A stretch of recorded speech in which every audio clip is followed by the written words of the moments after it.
پیارے نوجوانوں، یاد رکھو، اصل روشنی نہ تمہارے فون کی اسکرین میں ہے اور نہ دنیا کی واہ واہ میں۔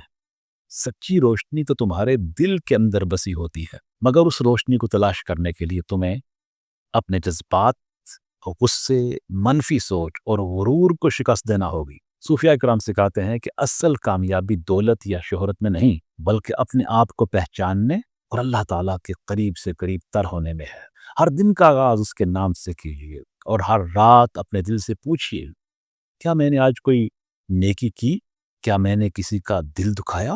کیا میں نے اپنے خالق کو یاد کیا؟ اور کیا میں نے نبی مکرم حضرت محمد مصطفیٰ صلی اللہ علیہ وسلم کی سنت پہ عمل کیا؟ جب تم اس طرز زندگی کو اپنا لو گے تو تمہارے دل میں سکون اترے گا اور تم خود بھی دنیا کے لیے ایک روشنی بن جاؤ گے۔ سنت نبی کو اپناؤ اور روشنی پھیلاؤ۔